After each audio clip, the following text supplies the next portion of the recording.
happening? Thanks for joining me on the best morning of your week. That, of course, is Friday morning.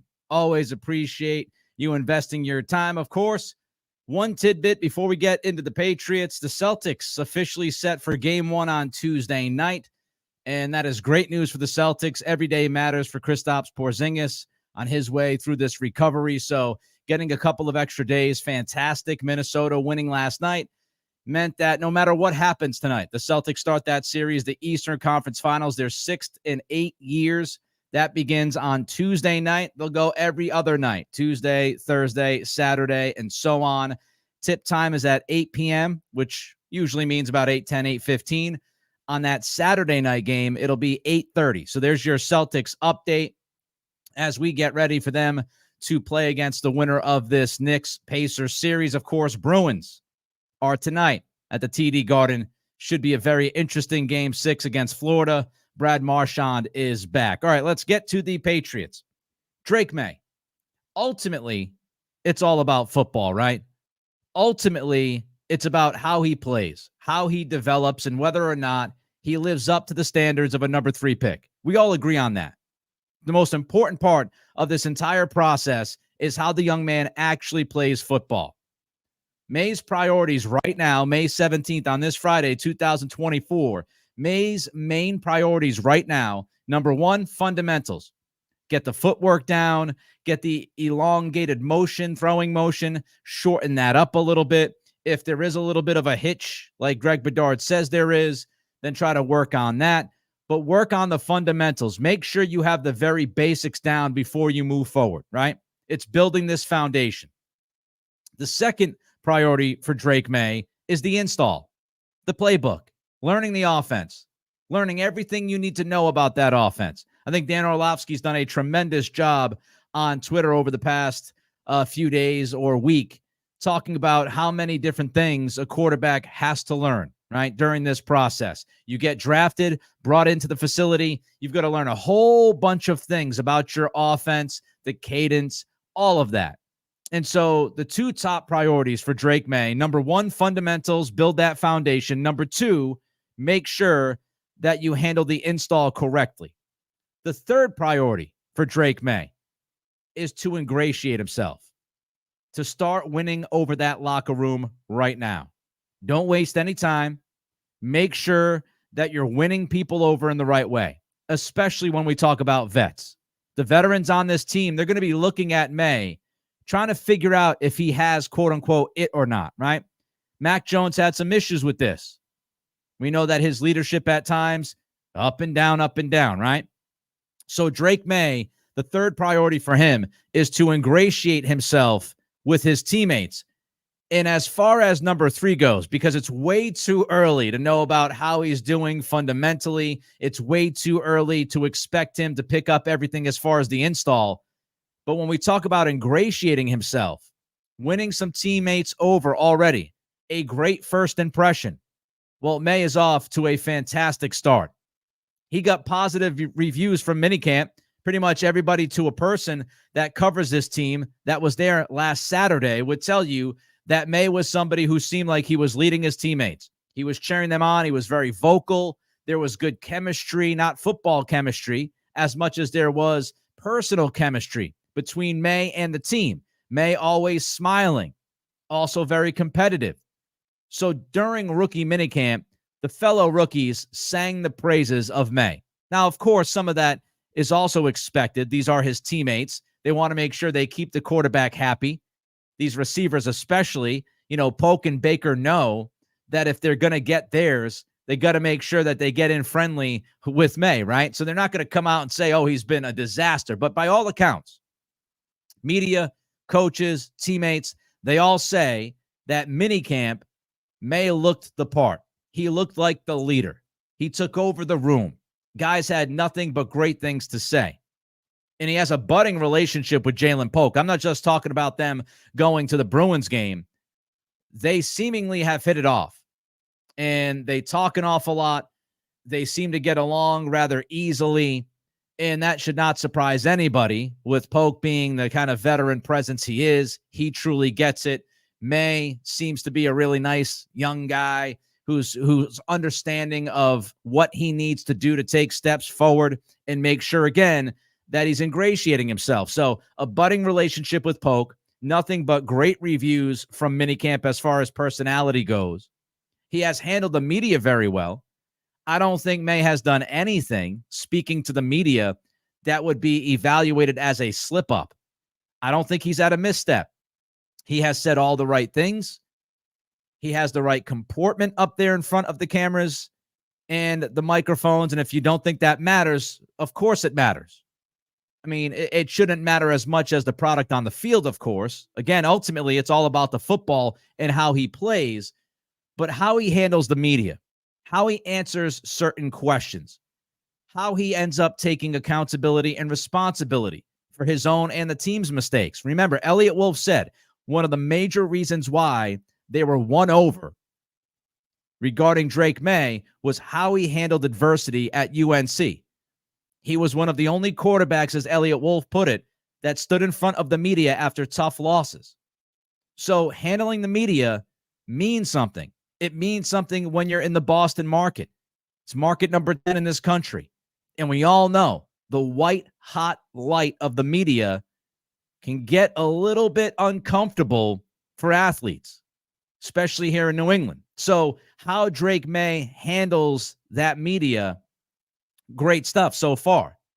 But most importantly, because we could talk about the positive reviews from the minicamp, we could talk about how he's getting along with his rookie teammates, how he's handled the media very well. But most importantly, it really comes down to dealing with the veterans.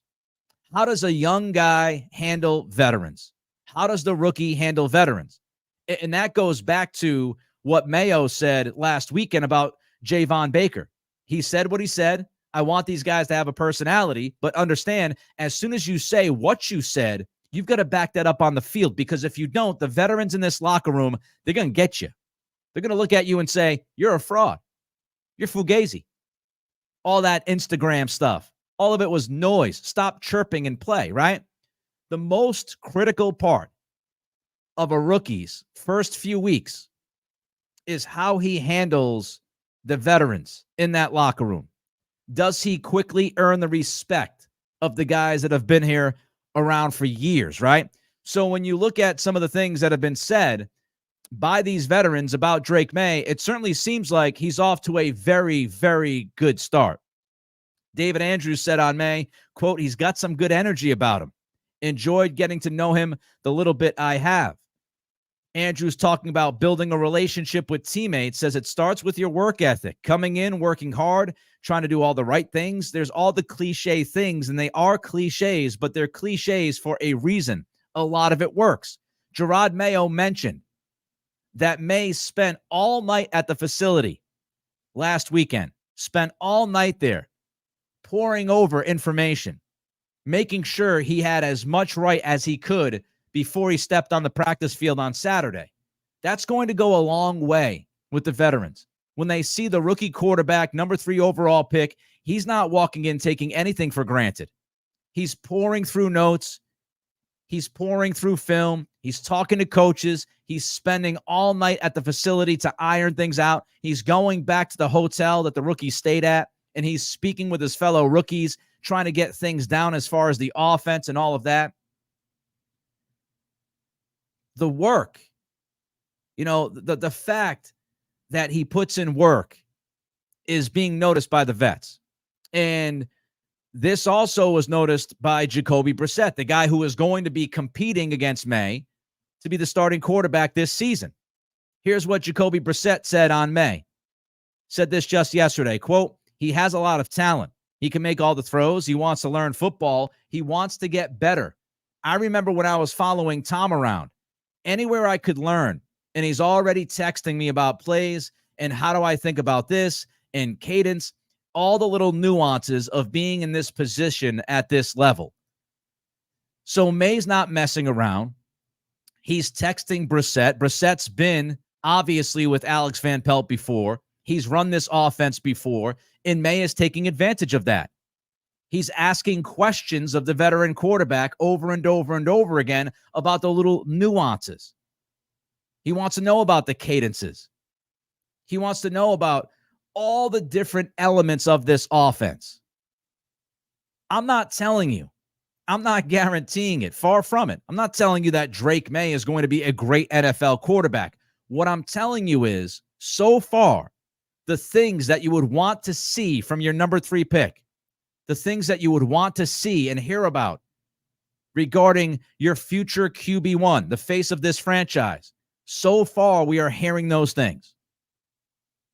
So far, Drake Maye, he has accomplished winning over some of these veterans, and these guys are looking at him and saying, this young guy, he gets it. He understands. And we understand. This is the honeymoon phase. But so far, he's doing the right things. All right, before we continue, don't forget to give us that like.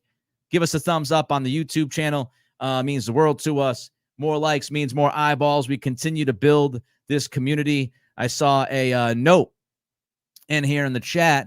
Going to try to find it. Trot Lee comes in, says, finally subscribed. Good coverage on the draft this offseason, Nick. You, Taylor Kyles, and Phil Perry do great work. Well, thank you, Trot. I appreciate that. And like Trot, make sure as you give us that thumbs up, also subscribe to the channel. Trying to get to 3,500 subscriptions. We're going to continue to slowly march towards that. So make sure you like, you comment, you subscribe. And Spotify, Apple Pods, I saw a few comments on the Spotify as well. Don't forget to rate and review. Let's talk about Jacoby Brissett because he spoke with the media yesterday, as I just mentioned. And here was Phil Perry, friend of the program. He posted about Brissett, talking about making sure the quarterback room isn't awkward. Brissett said, quote, I'm just going to be myself. I have no ego in this. Whatever it is for me is going to happen for me. It's about being ready whenever your time comes.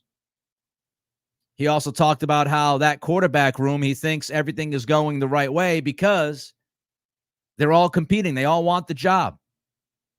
That's their number one objective in that room. Brissett wants the job. Maye wants the job. Milton wants the job. Zappe wants the job. But that answer from Jacoby Brissett and many other answers he gave yesterday is why Brissett was the perfect free agent signing for this team. For this specific set of circumstances, the responsibilities that Brissett has. He's good enough to start, right? Now, he's not going to be a starting quarterback year in and year out, but he is good enough to start. We've seen that. He has started a number of games at this level. So you have a bona fide guy who can start some games for you. He really is the prototypical veteran, quote-unquote, bridge guy. And he knows how to handle the media. He knows how to handle young players. He knows how to work within this offense with Alex Van Pelt. He's not going to give in. He's going to compete. He's going to compete for everything that he is worth because he wants the job. He's not going to make it easy for Drake Maye or anybody else in that locker room. He is regarded as a great teammate.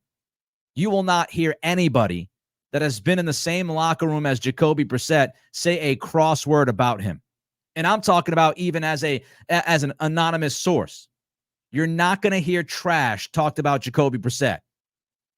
He is a pro's pro. He gets it. He understands his role. He understands the big picture. Jacoby Brissett, just like all of us, he knows that Drake Maye eventually is going to start. He knows it. But it doesn't mean he's not going to compete. But he's going to compete, and he's also going to mentor Maye and Milton. And he understands that. He's been in a lot of different awkward situations. He was with Indianapolis when Andrew Luck woke up and decided to leave the game. He was in Cleveland dealing with all the Deshaun Watson noise.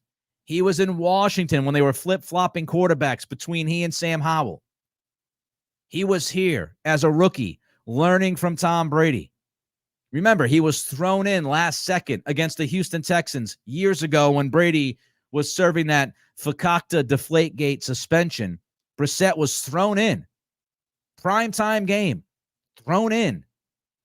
And he won the game. So Brissett has proven that he can handle a lot of different, difficult, awkward situations. He was the perfect guy to bring in. Andrew Callahan posted this about Brissett. Brissett said the Patriots offense, for the most part, is similar to the Brown system he ran under AVP in 2022. And again, this is a big reason why Brissett was the guy. He's familiar with this offense. He knows what Van Pelt is going to ask of him.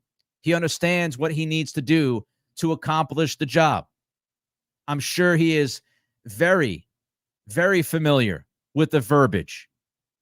So AVP's offense, we've talked about this a little bit in prior podcasts. We did a significant podcast on this going back a few months ago when we realized that Ben McAdoo and Alex Van Pelt were going to run this offense. You can go back into the channel and check out that podcast from months ago on McAdoo and AVP. But just a quick, brisk lesson here on Van Pelt's offense. Some of the keys that we have to pay attention to. Number one, outside zone runs. Means your running backs, they're going to give you one cut and go. One cut, go. Don't dance around. Don't screw around. One cut and go. You're going to see a lot of play action with Alex Van Pelt.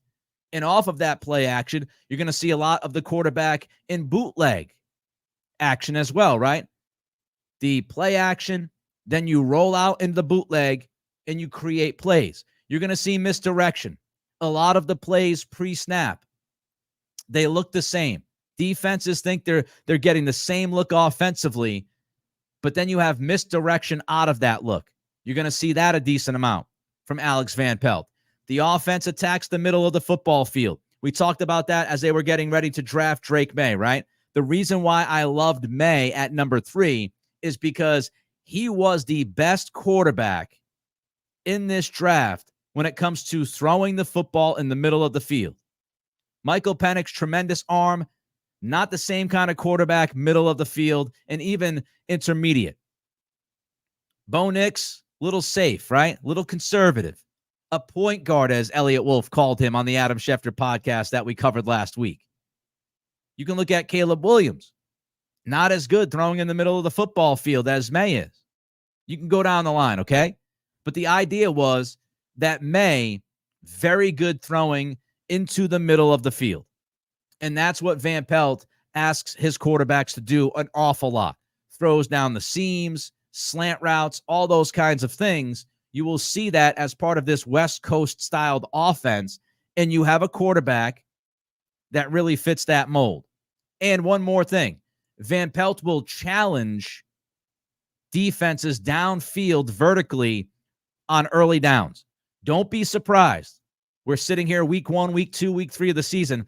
Don't be surprised when Brissett or Maye is challenging defenses on first and second down by chucking it downfield every once in a while. That is a part of the misdirection, right? You catch him off guard, you attack deep early on. All right, I have my thoughts on the David Andrews contract extension and why I think it's another indictment of Bill Belichick's drafting track record, especially recently. We'll get to that in just a minute. But I do want to remind you, we're brought to you by Warzone Paintball and Airsoft. 9 maps, 30-plus acres of land, multiple villages, hilltop forts. They've got the works, paintball, airsoft, paintball, and airsoft, all ages starting at 6+. Just show up to Warzone Paintball and Airsoft to have a good time. Make sure you've got jeans on, good shoes, long sleeve shirt, and they will take care of the rest. Tremendous staff, low key, casual. And if you're new to paintball or airsoft or both, don't worry about it. Their rules, they are formed to make sure that new players are comfortable playing. So again, they will take care of you. Check out Warzone Paintball and Airsoft. They support this program. We support them. They're in North Kingston, Rhode Island. The phone number is 401-228-6366. That's 401-228-6366. Tell them the Nick Cattle Show sent you. All right, so Field Yates yesterday had a bit of news. David Andrews agrees to a contract extension through 2025. $12 million over the 2 years. $8 million of that is fully guaranteed. This contract, first and foremost, is a continued indictment of Bill Belichick's draft investment when we talk about interior offensive linemen. You go back to the draft a few weeks ago, right? What did Elliot Wolf and company do? They drafted a guard. They draft Robinson in the 4th round. Caught many of us, including myself, off guard. And at first, I couldn't stand the pick. And then, thinking about it for a few minutes at least, I followed up my tweet of criticizing the pick, saying one caveat: Cole Strange. Is Cole Strange not healthy enough? Are they concerned about Cole Strange being ready for the season? Sounds like he's not going to be ready for the season, at least the beginning of it. Are they concerned about how Cole Strange fits the new scheme? We've said this. Cole Strange, he's a little light in the tuk-tuk. Little light in the tuk-tuk. Not a big anchor, folks. Not a big, thick anchor. Little light in the pants. So they look at Cole Strange. They might not be won over by Strange, or he might be just banged up to the point where they're concerned that this could be damaged goods. So they draft another interior offensive lineman after drafting, 3-4 of them over the last couple of years at least, right? They drafted Andrews, they drafted Mafe, they drafted they drafted Cole Strange, and they're still drafting guards.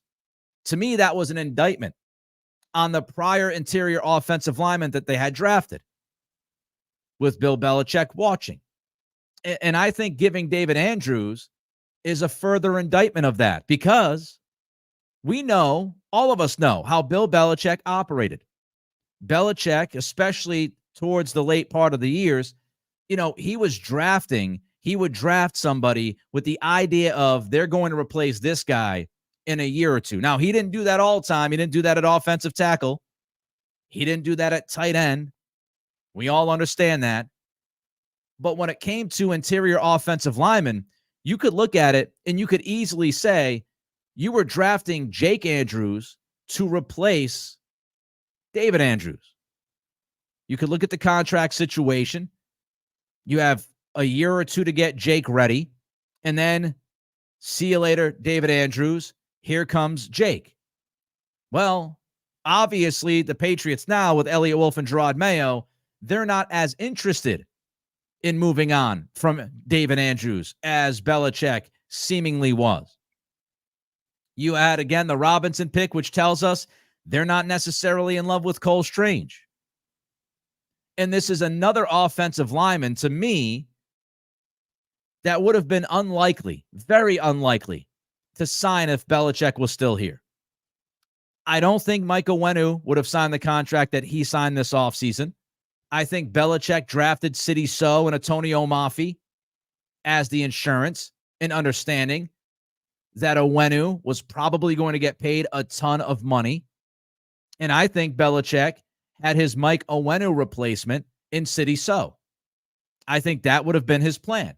Of course, we don't know. This is speculation. But that's what I believe. I believe Sidy Sow was drafted along with Mafe to take over. One of those two guys would take over for Onwenu when Onwenu was walking into free agency and was going to get the kind of contract that he just got from Elliott Wolf. So I think if we're talking about Bill Belichick here, I am not completely looking at this offensive line and saying to myself, oh, well, yeah, Mike Onwenu would be here. I'm not buying the idea that Onwenu would be here if Belichick was here. And I would not be surprised if next year David Andrews would be gone. We'd be looking at Jake Andrews at center, Sidy Sow at right guard, and who the hell knows at right tackle. Because we know Belichick also believed that Onwenu was a guard. Played him at tackle because he had to play him at tackle. So we'll see how this offensive line performs, right, from Andrews to the right. Because Wolf is standing by David Andrews. He is standing by Sidy Sow, at least I think. And he believes, along with the coaching staff, that Onwenu can play right tackle full time. Some other thoughts about this David Andrews contract extension before I get to the defensive depth chart, because we are going to look at this defense. We're going to look position by position, some of these camp battles that we will see. We did this with the offense earlier this week. We're going to do it with the defense today. So we are going to get to the defensive depth chart. But before we get to that, just a few more thoughts on Andrews. Keeping the core intact. Keeping your good football players. We've seen this. It is a running theme throughout this offseason for the Patriots to bring back the guys that they think are good football players, and to bring back the guys that they believe are good for the culture. How many times have we heard Mayo and Wolf mention culture? David Andrews is a culture guy. And in this regime, one thing that Elliott Wolf has absolutely planted his flag right on top of the mountain.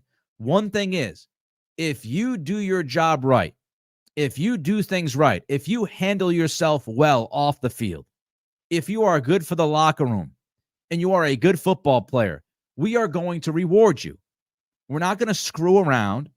We're not going to nitpick every deal. We're not going to fight over every detail. We're not going to short you $1 million a year like they did with Jacoby Myers last year. We're going to take care of you. They took care of Duggar. They took care of Owenu. The list goes on and on of the guys that they've brought back. If you do things right, this front office is going to reward you with shkarol. They're going to pay you. And they're going to pay you what you're worth. And David Andrews is somebody who is respected by everyone. Jacoby Brissett said yesterday, this was from a Phil Perry post, Brissett said, Andrews is a staple in the Patriot way. When I think about the culture, he is that. Somebody that's a worker. He's fought through his career to get to where he is now.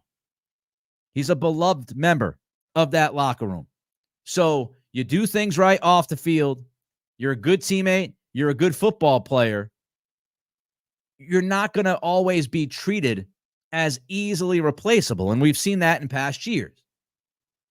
This front office is doing things differently. Is it going to be better? We'll have to wait and see. And finally, Andrew staying around is very important for Drake Maye and his development. Now, Drake Maye, he took like one snap last year at North Carolina under center.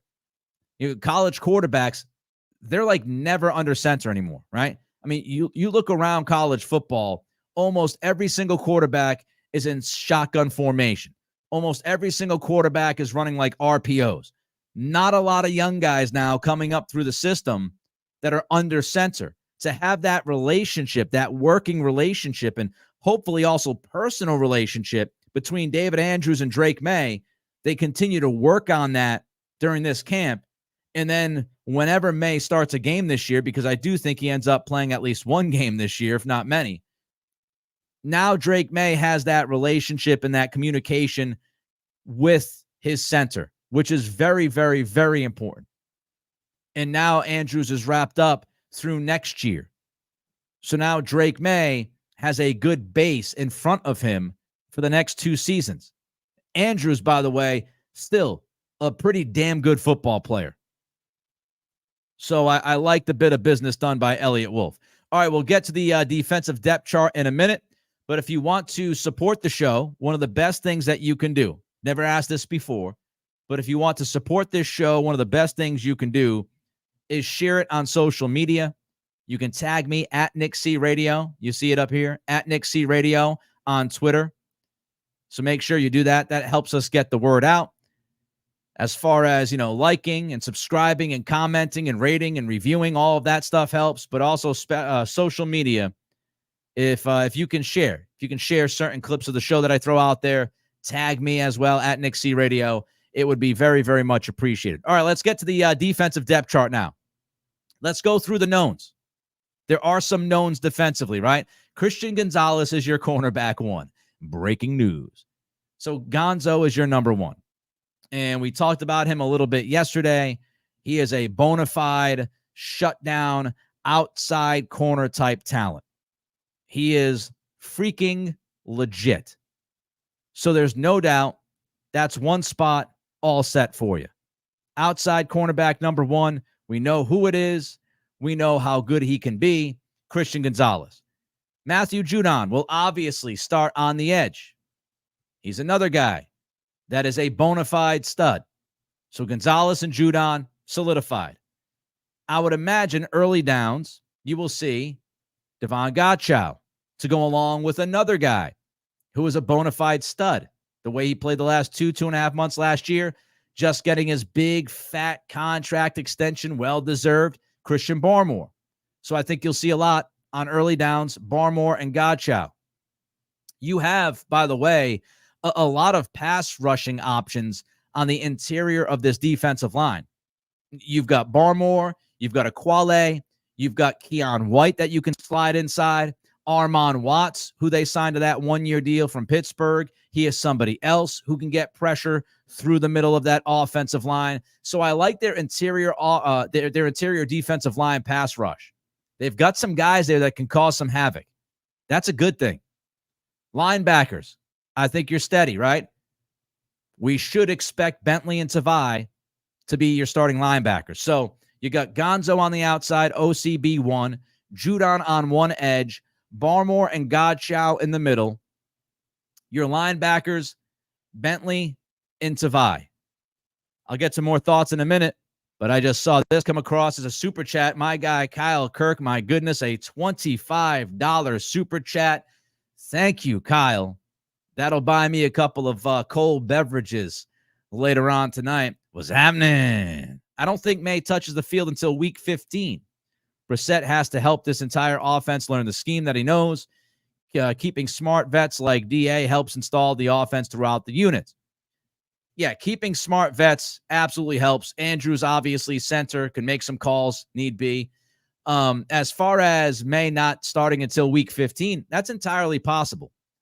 They might wait until the bye week.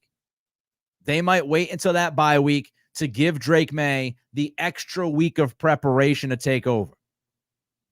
You know, they get the word out. He handles the media. He answers all the questions about starting his first NFL game. He gets that stuff out of the way. He gets the extra week to prepare for the Arizona Cardinals and to travel to the West Coast. I think that's an entirely plausible scenario, Kyle. It's going to be interesting. It's going to be interesting to see if there's any urgency as far as starting Maye. Because right now, it certainly seems like they're going to be very patient with him. We talked about that, right? Talked about it earlier in the week. At rookie minicamp, we were talking about stripping down to 0. He was doing everything half speed, at times 3/4 speed. They were working on the footwork, the mechanics. It's a very slow process, at least early on with Maye. It'll be interesting to see how quickly he picks things up. Is he able to clean up some of the stuff that we talked about pre-draft that he has to clean up? And then, how is Jacoby Brissett playing? How is the team playing? Is there pressure from the fan base? Is there pressure from ownership? A lot goes into this conversation. But as far as Maye starting week 15, again, I think that's entirely plausible. They might wait that long. Or they might pull the trigger early. I mean, if he's the best quarterback at camp and the coaching staff thinks he's the best quarterback through camp, it's very tough to say thanks, but no thanks to Drake Maye, because the guys in that locker room are watching this and saying, wait a minute, Drake Maye's the better quarterback. But week 15, I think, is absolutely on the table. And again, I can't say enough about the $25 super chat, Kyle. It is much appreciated. Every super chat counts. My guy Choo Choo sends one. Hey, Nick, great job. Great show. Thank you, Choo Choo. Always appreciate you. Choo Choo has some great compliments, a lot of nice things in the comment section of the YouTube channel. So always appreciate that. Thank you, Choo Choo. All right, let's get back to the defense. The first question is, who is your starting cornerback opposite of Christian Gonzalez? Now, obviously on paper right now, it's Jonathan Jones, but you have other possibilities. Alex Austin is back. Showed some flashes late last year. Isaiah Bolden will be back for this camp. Remember, there was momentum building for Bolden as we got closer to the season, and then he had that just wretched injury. I would imagine it was a concussion. He was knocked out cold in that preseason game, but Bolden was close. He was close, reportedly, to making this roster last year. So Isaiah Bolden is somebody that we've got to look at. Marco Wilson is on the roster. He'll get a shot. Shaun Wade, who I have criticized heavily throughout his Patriots career, but I do think played at least a little bit better last year when given the opportunity. Shaun Wade will get a chance. And of course, they drafted Marcellus Dial in the 6th round a few weeks ago. So that's the outside cornerback 2 battle. Across from Gonzalez, you've got Jonathan Jones, you've got Alex Austin, Isaiah Bolden, Marco Wilson, Shaun Wade, and Marcellus Dial. Now, I think Elliott Wolf, Mayo, DeMarcus Covington, I think those guys would absolutely love it if one of the young guys took the job from Jonathan Jones. I think they would be thrilled. If Alex Austin plays his butt off and wins the job, I think that's great news for the Patriots because we know that Jonathan can move around. If it's Isaiah Bolden who gets the job, fantastic.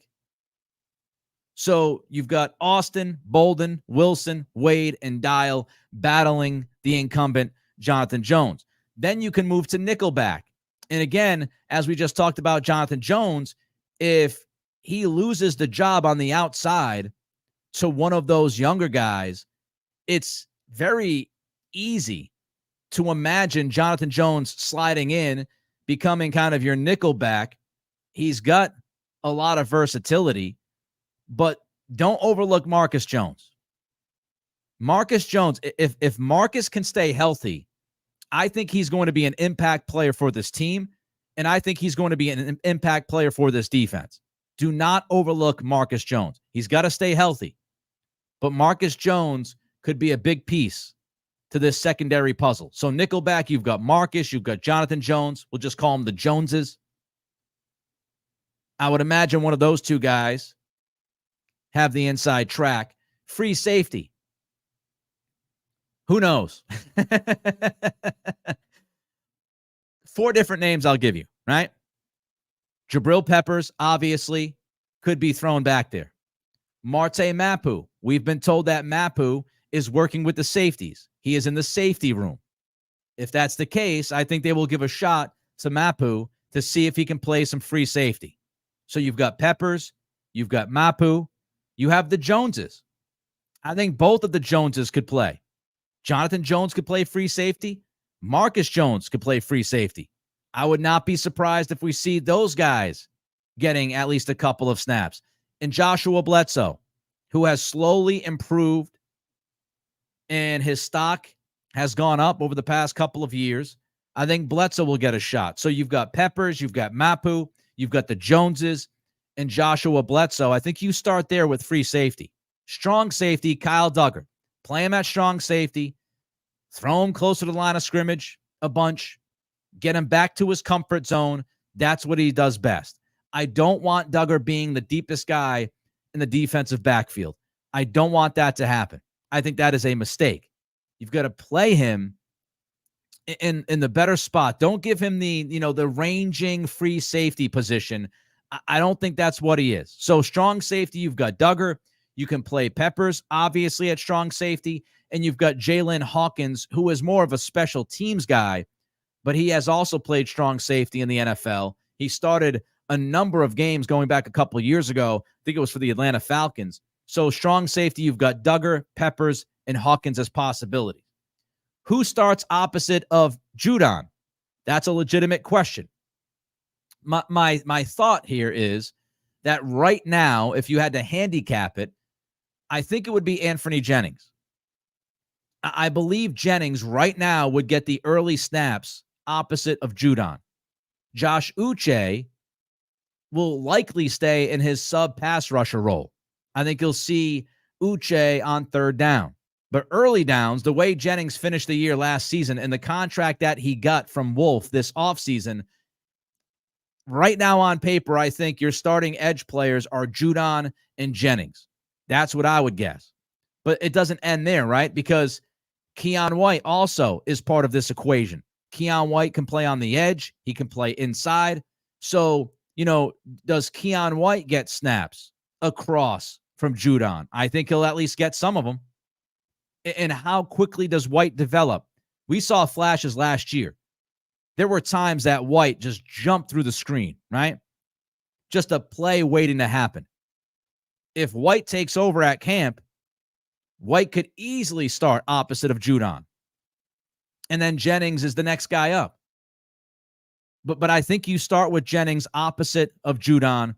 You've got Uche as your sub pass rusher. You see how Keion White develops. Where does Dietrich Wise fit? He's another guy that could play on the edge. He can play inside. The good thing is they have a lot of people. They have a lot of people on this defensive line.